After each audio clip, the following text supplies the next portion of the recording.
Hello, hello, hello, hello. It is Janie Coffey. I'm so happy to be here with you guys.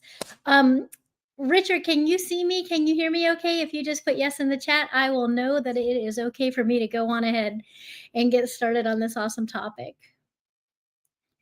So hopefully, yes, hopefully, yes. So my name is Janie Coffey. Some of you might know me, some of you might not know me. I am the one of the lead trainers here at Elevate with Luxury on our YouTube channel. I'm also the co-chair of EXP's luxury division. I'm so excited to be here. And we host this training, this live masterclass that's open to anybody every second Wednesday of the month. It's always a masterclass training fully contained in that one 45-minute session on something. Oh, awesome. Thank you. Thank you.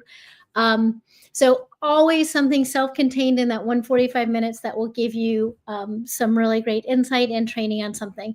Also, we have Carrie Zier, who hosts additional events on the fourth Wednesday of the month. So always keep an eye out for you on that. So today's topic is on mastering cross-border real estate. So while my presentation and training today is about mastering cross-border real estate specific to other countries, you can use a lot of the same principles and things that I'm talking about for cross-state, cross-province if you're in Canada, because a lot of times real estate is done very differently in different locations, even sometimes within the same state. So even though I'm using multi-global kind of references, a lot of what I'm talking about you can use even if you're talking about just different states or even different areas within your own state. So I can see the chat, so you can always drop questions down in the chat, and we will go from there. And I will definitely open it up for Q&A at the end as well. So let's get on into it. So this is all about understanding real estate. The world is just becoming a so much smaller place. We are citizens of the world, especially more wealthy, affluent individuals. They normally have multiple properties. They travel multiple places around the world. It is just the easiest in our time ever to be able to be a global citizen. And a lot of times they're looking to purchase properties there, either as primary homes, secondary homes, tertiary homes, vacation homes, investment properties, all those things. So we're going to touch on all of that today. So why is this so important, and why is this something that you should be paying attention to, and how can you use this in your business? So cross-border wealth transfers exceeded $4.5 trillion annually. Now, it's a little bit different right now. We've got a lot of stuff going on, but you can see that's a huge number, and people are moving wealth all the time. They're moving wealth in their businesses. They're moving wealth in their investments. They're moving wealth in their real estate portfolio. And at least in the US, 1 in 5 luxury properties is purchased by an international buyer. That's pretty amazing if you think about it. 1 in 5 luxury properties is purchased by an international buyer. So it is very important to understand the nuances of that, and then how can you build that up more.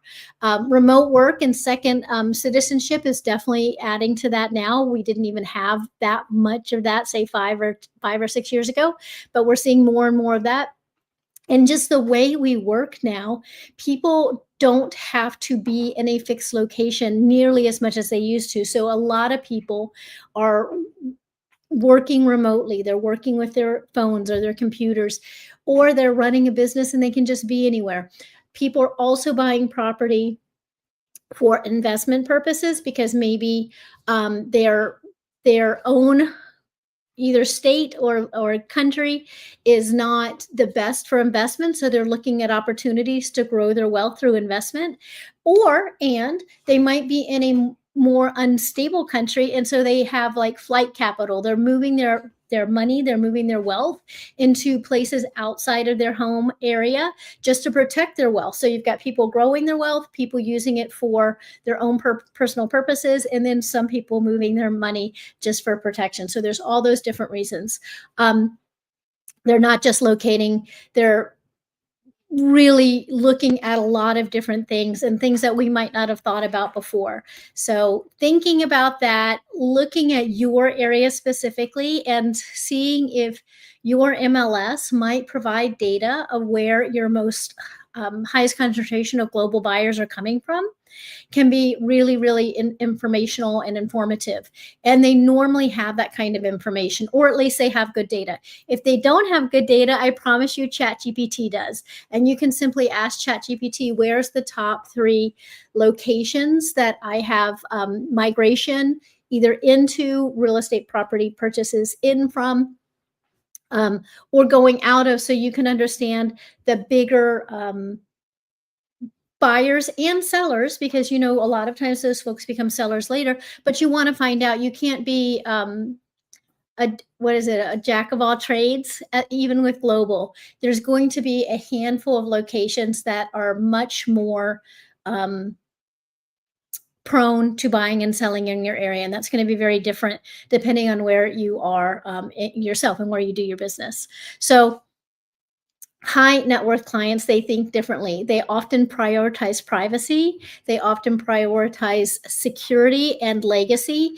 And with their purchasing of property, it also is going to depend a lot on how property is purchased and owned in their culture. So understanding, and that's why I go back to finding out who is the most likely buyer pools, where are they coming from if they're coming internationally to your area, what is important in their culture as far as how they own property, what they do with their property, and things like that.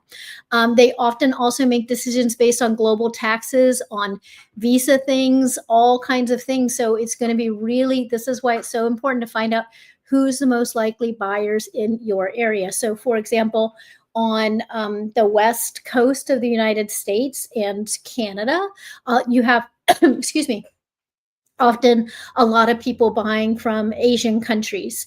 And so they have a whole host of things that are of importance to them. Whereas if somebody's buying in South Florida, they might be from a Latin American country. If they're buying along the northeast of the US, they might be buying from Europe, because a lot of times it also has to be with how can they most easily get to that location. Flights, airports, transfers, things like that. They often also expect concierge level service and borderless service. So really understanding how can you assist them much more than just purchasing property. They are often going, especially if they don't own there already or they haven't spent a lot of time there, the concierge level service is going to really take everything to a higher level about how can you assist them, how can you, if they need a local CPA, if they need a local attorney, if they need somebody to help, maybe they need to have a banking relationship set up. So finding out all of that, again, specific to the areas or the countries most likely to buy in your area, because it's going to be very, very different each one. They're also, excuse me, purchasing real estate perhaps in a very different way where they are right now. So a lot of countries don't have something like US, like we have in the US or North America with MLSs. A lot of countries don't even have buyer's agents. So how, and they'll go directly to the listing agent every time. They might not understand at all are newer here in North America, or at least in the US, are newer buyer broker agreements. So having to explain that to them and having to explain to them how that's to their benefit, because now they have somebody looking out for them, looking out for their best interest. So really learning how things are done where they're accustomed, and explaining how we do things so that they start to build a comfort level with you. Also, of course, understanding how are you going to support them with language, with understanding things like this. And this is where it will also come into play. Maybe you speak another language. Maybe you can assist them. Maybe you've lived in another country where they're coming from. Maybe you have family there, so you can understand. Because it is mind-blowing how different real estate ownership, sales, transactions happen in different parts of the world. So it becomes really important. I'm sure you guys have had people just from different states or different provinces where it's done entirely differently in that. So I'm in Northeast Florida, and real estate is done so differently in North Carolina, which is only 2 states north of us. But when we are dealing with North Carolina buyers, we have to try to explain, or we do explain, how things are different here versus how it's done in North Carolina. So imagine if now you're not in the same country, but you're in a whole different location. Just understanding and taking the time to slow down, ask them how real estate's done there, and explaining in a fairly deep but understandable level how we do it here, so it makes sense to them. A lot of people coming from different countries, they might have a built-in inherent slight mistrust of the real estate industry because maybe where they work or where they buy or where they live, again, there might not be buyer's agents. Every listing agent is on their own, and maybe they're always nervous that a real estate agent is just trying to get something the best they possibly can, say, for the seller. So just understand that they might be coming with some uncertainty of how it goes. They might be coming with some level of needing to have trust built up, but that's what you can do by, again, providing that concierge level service, by understanding how real estate's done where they are. And again, ChatGPT is our friend these days, where we can really get a lot more nuance with these types of things if you haven't had as much real life experience yet with people buying in the certain from the certain countries that are hot in your area.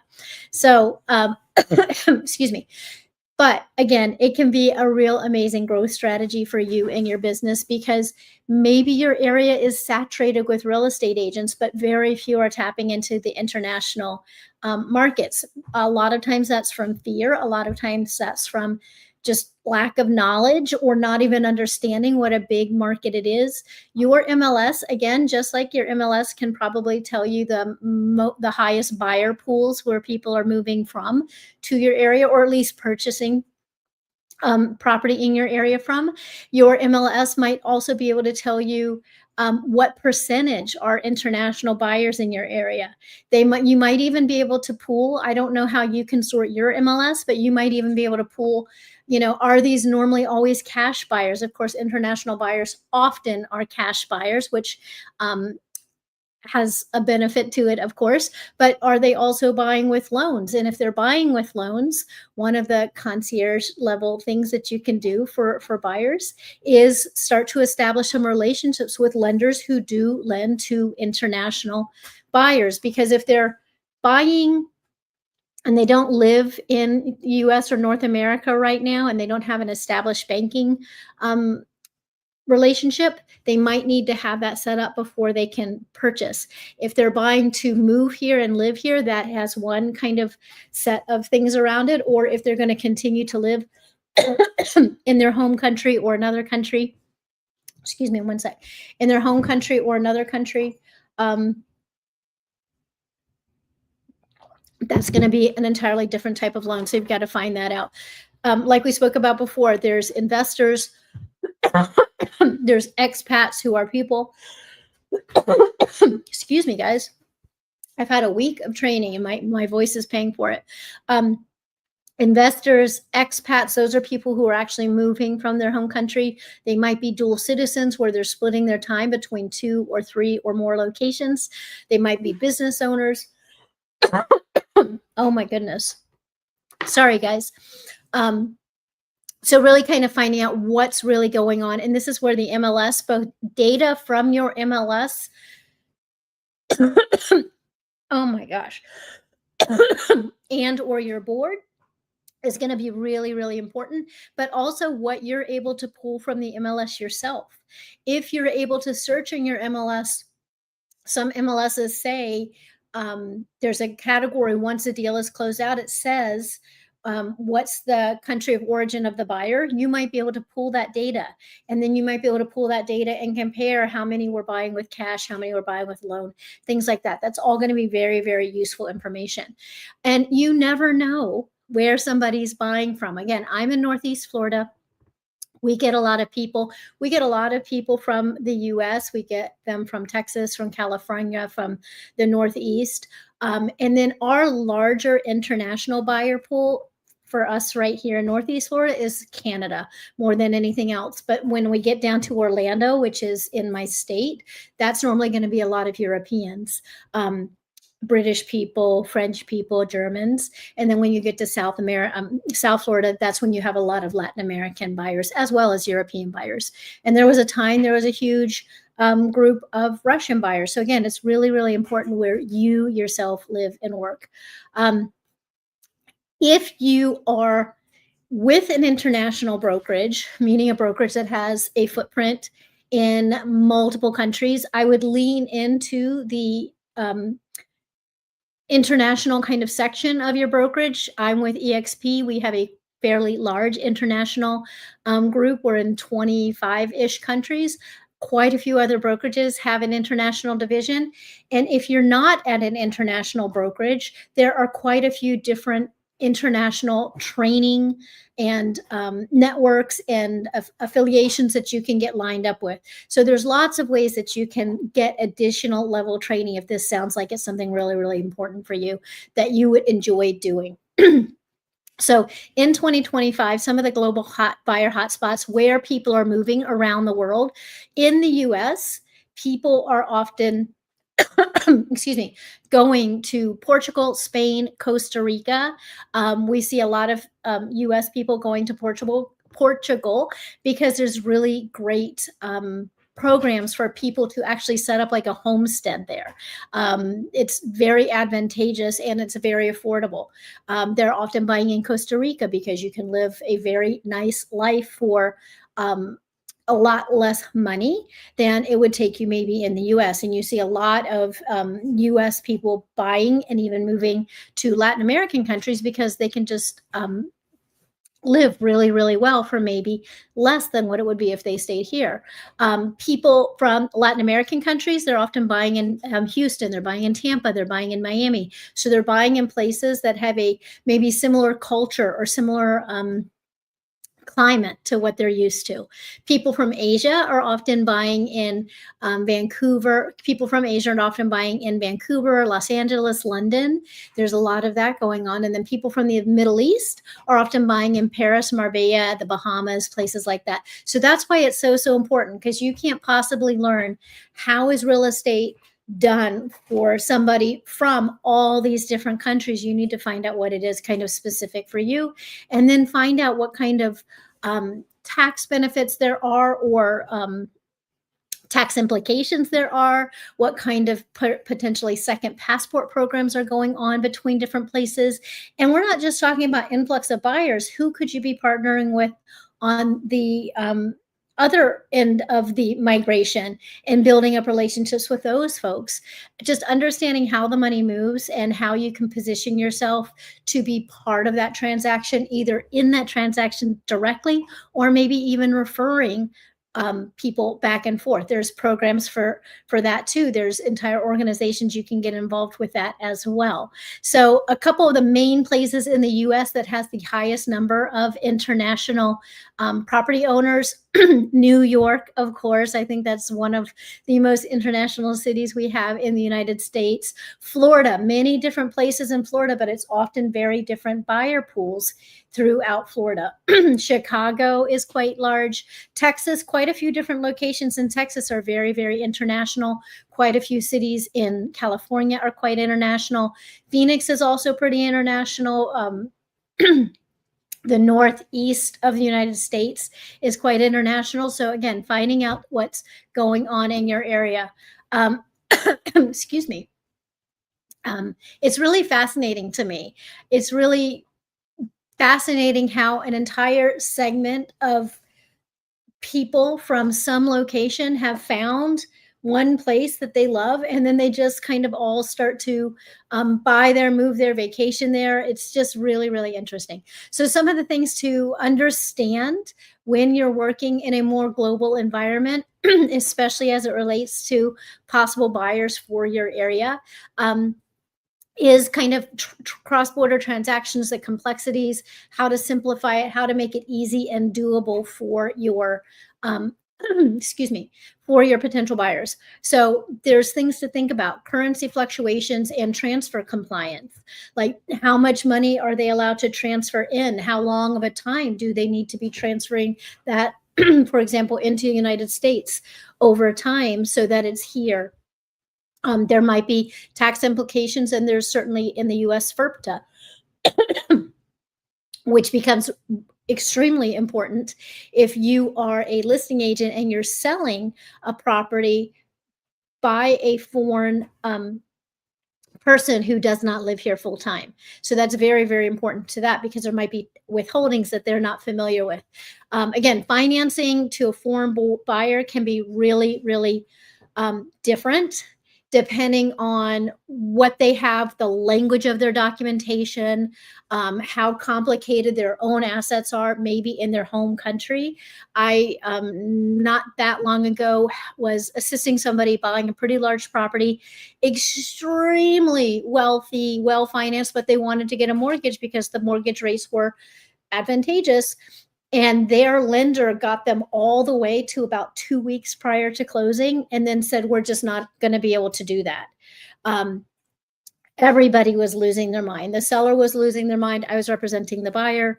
The buyer was just completely flustered, and I was able to find them a lender who was much more comfortable with foreign buyers, much more comfortable reviewing their documents, even though they were in a foreign language, getting them translated, all this stuff, and they were able to go ahead and close, and they still own that house, and they're very, very happy. But there's a lot of additional layers that, if you're not haven't yet built up a lot of experience doing them, you might not think about. So that's why I'm just trying to share these things with you in advance, so that if you start to work with international folks, either on the buy side or sell side, you can start to create a little checklist for yourself to make things go a lot smoother. Same thing with how is title held? How are they going to set up the ownership? Are they going to own it in their names? Are they setting up an entity? Are there cultural nuances that you need to be familiar with? There's all these different things. I was doing a training yesterday in Orlando, and one of the agents was she's Indian, from India, but she's lived here forever. But she said feng shui is really, really important to her Indian buyers. I did not know that. I've always known with Chinese buyers, a lot of Chinese buyers, feng shui is very, very important. I didn't know that about I guess a large population of people from India. So she actually tracks out, I guess she has an app, and she looks at every single house before she ever sends it to them to make sure that it would be aligned properly. So that's what I'm talking about when I'm referring to cultural nuances. So one of the great things about global real estate is so few agents are interested in this. They're backing away. They don't want to deal with this because it is a higher level, again, of often complexity. And so this is such an opportunity if it's something that you find interesting, you want to lean into. I would also be looking at who in your area, either lenders, financial planners, attorneys,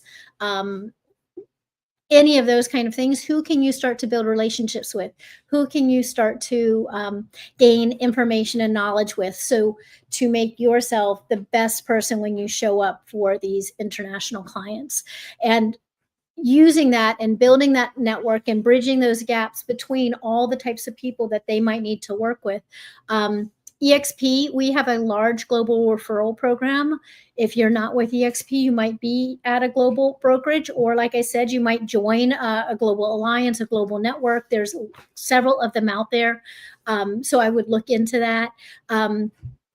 Network with the legal experts, the local experts, just like I mentioned, and really start to get a whole suite of your preferred people to make it as easy as possible.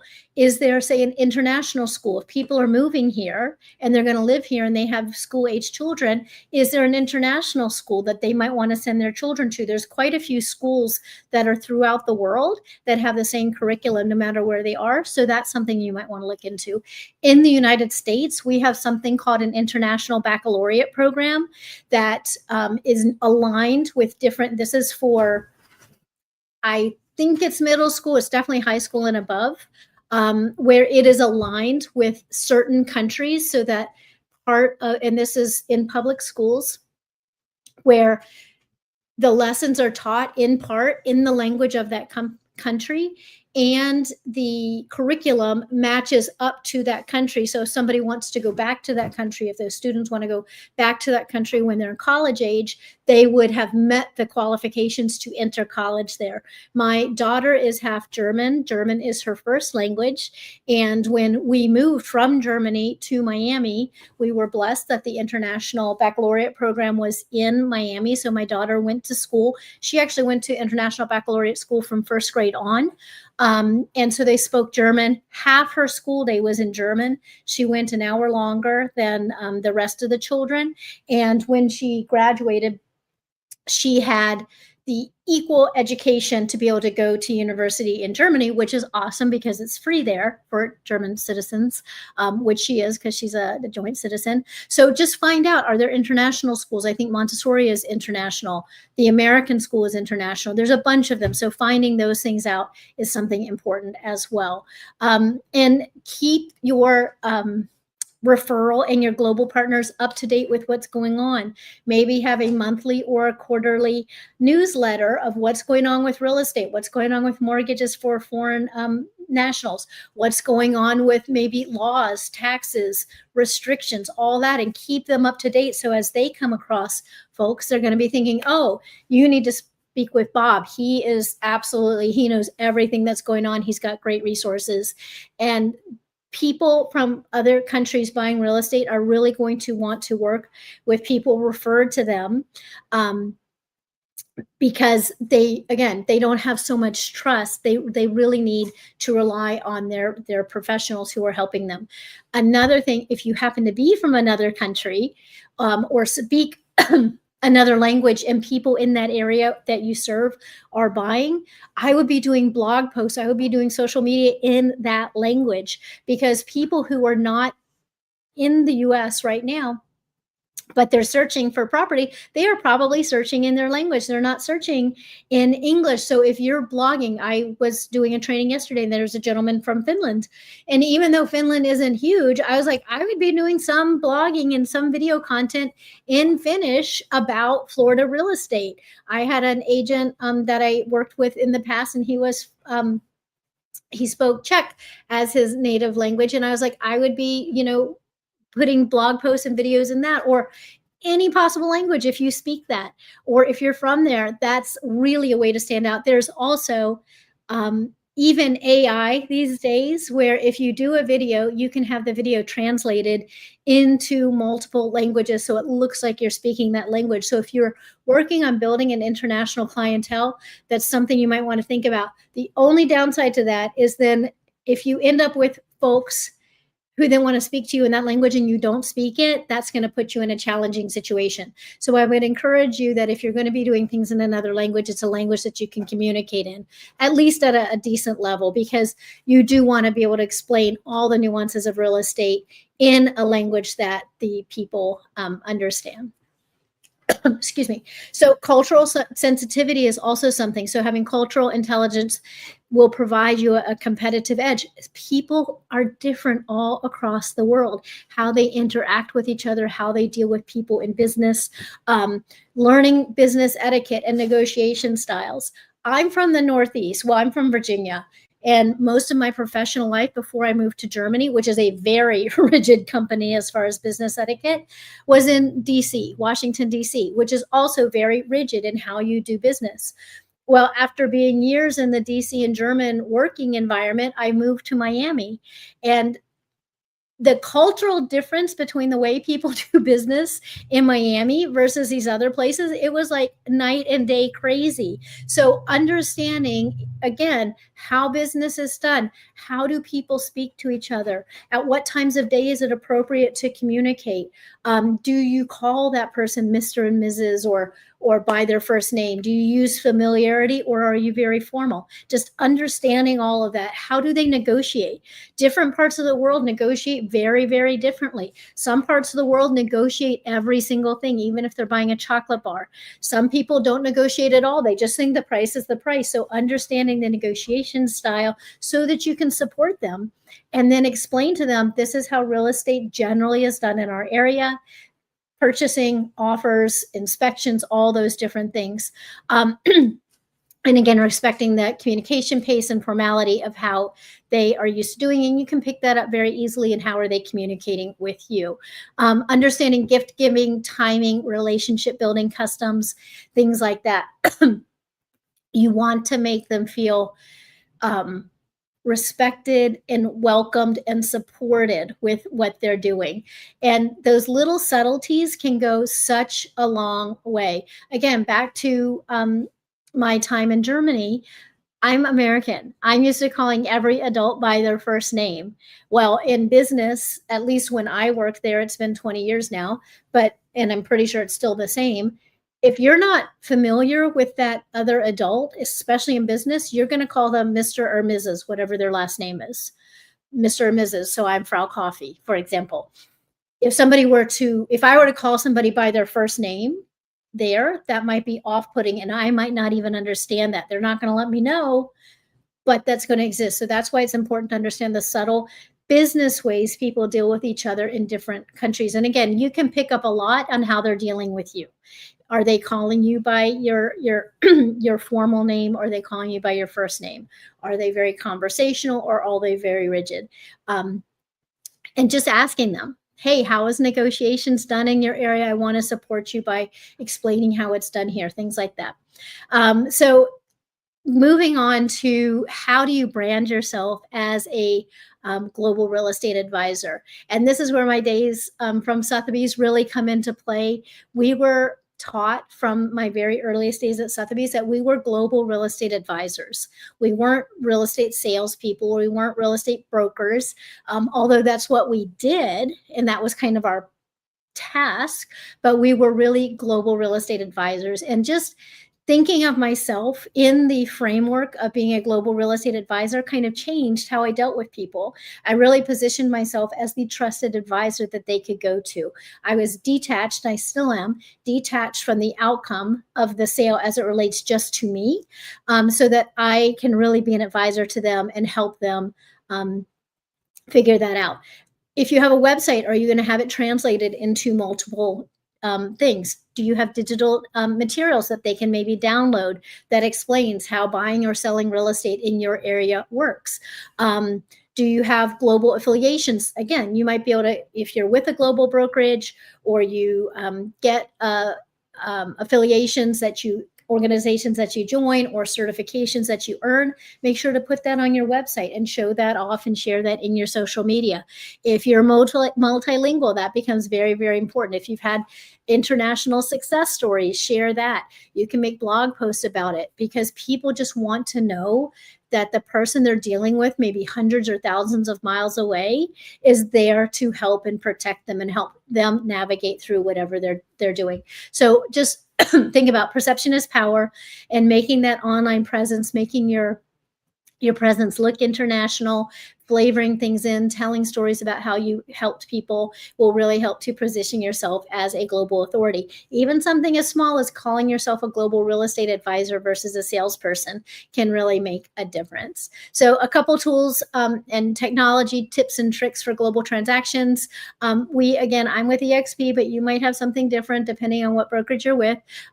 We have global office access throughout the world through our affiliation with the Regis office suite. So I can be in France and meet with somebody. I can be in Germany and meet with somebody in a global office. Your brokerage might have something like that, or your brokerage might have fixed offices in global locations where you can go and sit and meet people and network with agents in that office as well. There's a global MLS out there. I think it's called iMLS. There's translation tools. There's things like Zillow in the US and many different countries. So find out what's over there. How do they distribute their properties, the listing distribution? If they don't have an MLS in that country, what are they using? And start to familiarize yourself with that. If you're working with an international buyer, you can offer virtual walkthroughs. You can offer Matterports. You can do a walkthrough yourself with them on, FaceTime or something like that. And then one thing really, really important is making sure if they're not going to be local for a closing, if you're working with a international buyer or seller who's not going to be, make sure weeks in advance you start to notify the title company so that they can set up everything that needs to be set up for the closing. They might need to go to an embassy to sign things. They might be able to sign at an international bank. There's also now digital kind of technology not all title companies use. So make sure that you have that all lined up in advance, because I've also seen that derail closings that nobody in the transaction thought about far enough in advance. So luxury isn't somewhere else, it's right where you are. And it's just trying to find out who are the most likely global folks that are wanting to transact at some point, or are already in the area that you serve or the area that you want to serve. That's something else. Using global real estate might help you broaden your business or expand your business that you hadn't even thought about. So how can you become a global advisor if you haven't already been thinking about that? Educating your clients on global opportunities. And I don't want you just to be thinking about people buying where you are. You have your own clients. Maybe you want to start sharing with them how there's global opportunities where they can buy other places, where they can invest. I know a guy who has a huge property management company in Warsaw, Poland, where a lot of the people that are buying the properties that he manages are international. If I had that connection and I had somebody wanting to invest in other places that were maybe different than in the US, I might be connecting them with him and getting referrals for him. There's lots of people who are building beautiful resorts in South and Central America. If I had folks who are doing those kinds of things over there, I might be connecting them over there. So be thinking about where can you be sending referrals to, as well as working with buyers coming where you are. Curating introductions beyond real estate, which is exactly what I was just talking about. And I really want you to encourage you to start thinking about becoming their long-term advisor across continents, just like they have normally a financial planner or an attorney or somebody who helps advise their whole kind of global vision. You can start to position you, especially as you elevate your understanding, education, knowledge, you can start to become their global real estate advisor across all countries. I worked with a gentleman out of Turkey who was buying large pieces of land in Florida. I did not help him necessarily buy the land in Florida because I wasn't always going to be boots on the ground in those locations, but I became his advisor in a consultancy type way to help him buy. And so I would help navigate and be the bridge between the buyer's agent and him in Turkey, as well as all his investors, because he really trusted that I would be able to help him navigate things and be his local person who understood Florida real estate. So I also helped in a large Israeli group of folks do a very large development in Florida as well, because they wanted to understand what would be important to Florida buyers for property. So just always be thinking of how else can you set yourself apart and make yourself irreplaceable. That would be kind of an important thing to work about. So it's not just about building transactions is how do you build this long ongoing network of people who know, like, and trust you, who refer other people who want to do some type of real estate transaction, who know, like, and trust you, and becoming their global advisor and seeing you as a lifelong real estate connector. So we're wrapping it up, and then we can open it up for Q&A. Other things that you can do is, if you like to be out there and you want to amplify your reach, maybe you can create a podcast. Maybe you can start to look to be a podcast guest on different podcasts where people are talking about real estate in those areas that you are interested in cross promoting with. So if I wanted to, say, cross promote between Florida and England, I might find people who are podcasting or writing or blogging or doing YouTube videos about real estate in England at a higher price point and start to make a connection with them. I might have a podcast and have them on as a guest. I might see if I can either guest write a blog post or be on a podcast with them. Maybe I could do an Instagram live with them, but really start to kind of cross over. Definitely make sure, if you're going to be listing properties that are going to be attractive to global audience, that you have kind of international porters like James Edition, Mansion Global, different things like that, July, depending on where you are.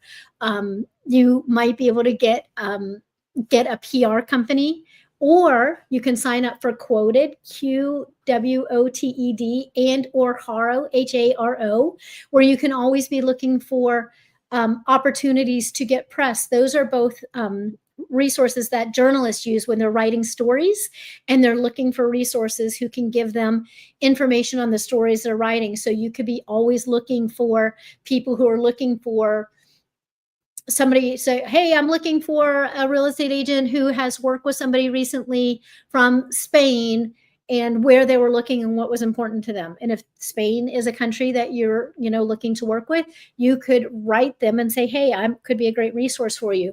We have had massive success using Quoted and Haro. You could do luxury videos about cultural things that are going to be really important to them. Maybe you're wanting to deal with people from a wine strong country, and maybe you did a video about what wine is like here, just all kinds of things. Or equestrian. I do equestrian real estate. There's equestrian real estate across the world. Maybe I would do a video just about equestrian real estate, say in Florida. What does that mean? What does it take to get a horse here? One of my clients is a global equestrian transport. That's his whole business, is transporting super high-end horses around the globe. So I might do a video all about the different things. What shots do they need? Where would they be housed? All those kinds of things. So just be putting your thinking cap on so that you can start to be out there, and then interweave storytelling in as much as you can. That really adds that additional flavor to show you're not just speaking about something that you did some research on, but you're also speaking from experience. Just like in this training today, I've spoken to you about my Israeli developer clients. I've spoken to you about my Turkish guy. I've spoken to you about my equestrian horse transport, equine transport client, and my relationship with Germany and German real estate. That shows that I'm not just sharing this from an informational standpoint, but I've lived through a lot of these things. So as you do too, or you already have, start interweaving storytelling into the content that you're creating, because it really shows that you walk the walk and talk the talk. So we're wrapping up, and then we'll open it up for a few minutes of Q&A. Just don't let fear get in the way. A few myths. People think it's too complicated. It's not complicated once you've done your research and you find your right partners. Sometimes they think you need to speak multiple languages. It's definitely important to either you potentially speak another language, or you have a partner who speaks that language. Or, of course, a lot of folks who are buying here already are very comfortable in speaking English. So it's not always going to be a deal killer if you don't speak a language. Of course, it helps, but it's certainly not a deal killer. Or people think I'm too small for global deals. That's not the case at all. Putting yourself out there, building up the resources and the information, and getting the information out there and making yourself the resource, that's kind of the main thing. But it comes with intentionality, because this is not stuff that you're naturally going to necessarily be stumbling across doing your regular business. So your next steps: identify just two feeder markets to your area. If you're in an area that has international presence, what are the two biggest feeder markets? And start to think, how can I educate myself on doing real estate with folks from these places, and how can I start getting in front of them? Start to build a couple international partnerships. Again, that's attorneys, CPAs, people. There's whole people who help get people's children into schools. There's people who set up businesses for international folks. So find out who could be a couple of your international partners. Audit your brand to see if it feels global. Does it feel elevated and neutral that it could play across many locations?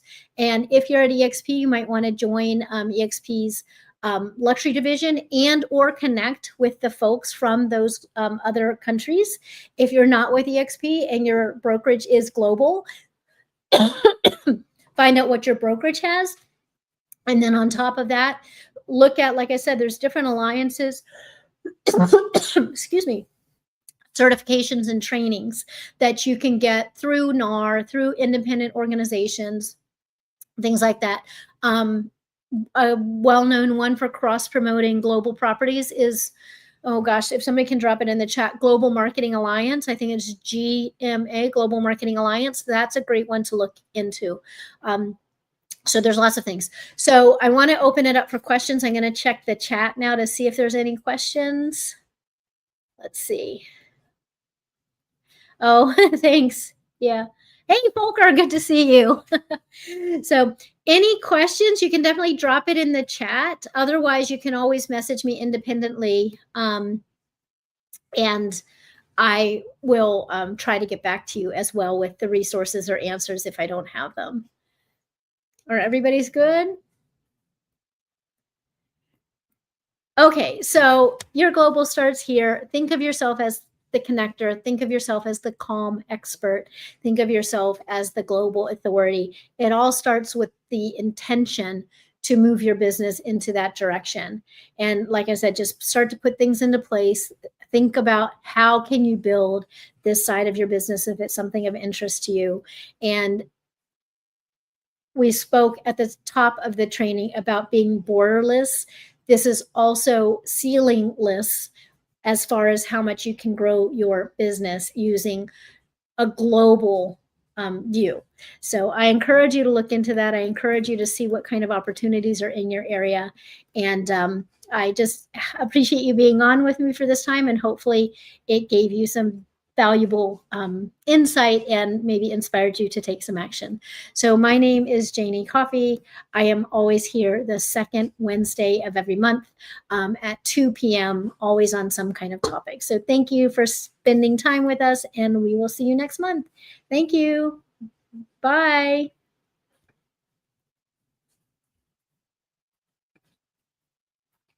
Bye-bye.